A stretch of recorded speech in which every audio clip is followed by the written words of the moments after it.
Welcome to We Motivate You channel. The world a reflex of mental states. What you are, so is your world.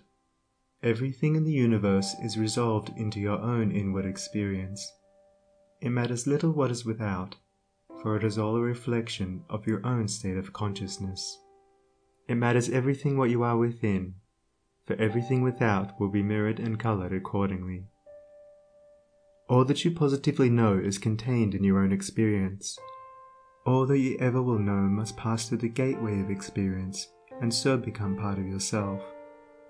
Your own thoughts, desires, and aspirations comprise your world, and, to you, all that there is in the universe of beauty and joy and bliss, or of ugliness and sorrow and pain, is contained within yourself. By your own thoughts you make or mar your life, your world, your universe. As you build within by the power of thought, so will your outward life and circumstances shape themselves accordingly. Whatsoever you harbor in the inmost chambers of your heart will, sooner or later, by the inevitable law of reaction, shape itself in your outward life. The soul that is impure, sordid and selfish is gravitating with unerring precision toward misfortune and catastrophe. The soul that is pure, unselfish and noble is gravitating with equal precision toward happiness and prosperity. Every soul attracts its own, and nothing can possibly come to it that does not belong to it. To realize this is to recognize the universality of divine law. The incidents of every human life, which both make and mar, are drawn to it by the quality and power of its own inner thought life. Every soul is a complex combination of gathered experiences and thoughts, and the body is but an improvised vehicle for its manifestation. What, therefore, your thoughts are, that is your real self, and the world around, both animate and inanimate, wears the aspect with which your thoughts clothe it. All that we are is the result of what we have thought. It is founded on our thoughts. It is made up of our thoughts. Thus said Buddha. And it therefore follows that if a man is happy, it is because he dwells in happy thoughts. If miserable, because he dwells in despondent and debilitating thoughts.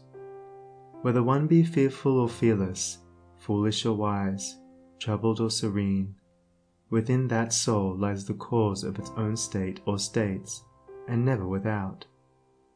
And now I seem to hear a chorus of voices exclaim, "But do you really mean to say that outward circumstances do not affect our minds?"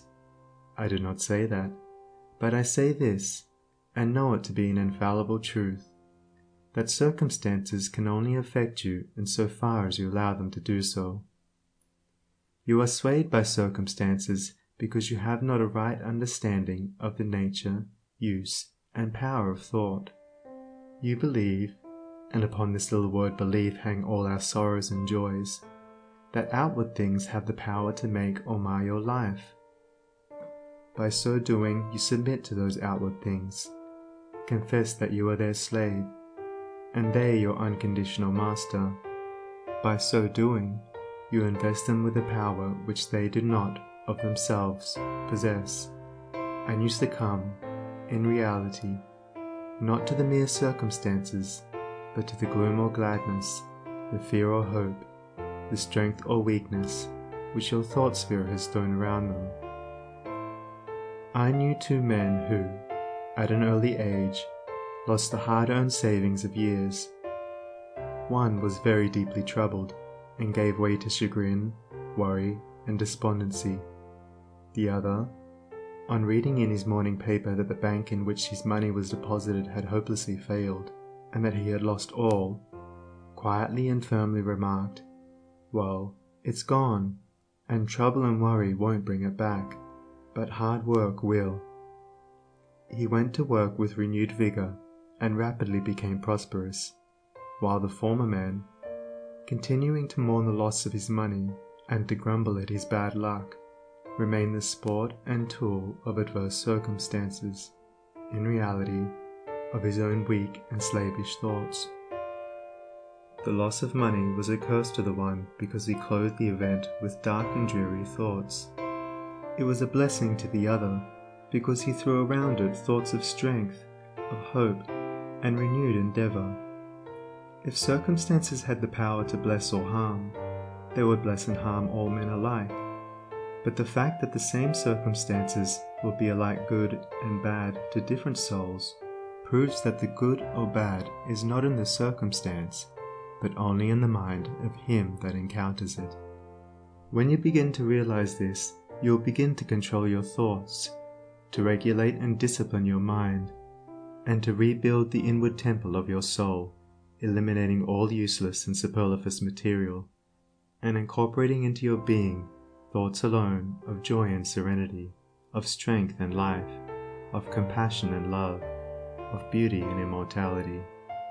And as you do this, you will become joyful and serene, strong and healthy, compassionate and loving, and beautiful with the beauty of immortality. And as we clothe events with the drapery of our own thoughts, so likewise do we clothe the objects of the visible world around us, and where one sees harmony and beauty, another sees revolting ugliness. Welcome to We Motivate You channel.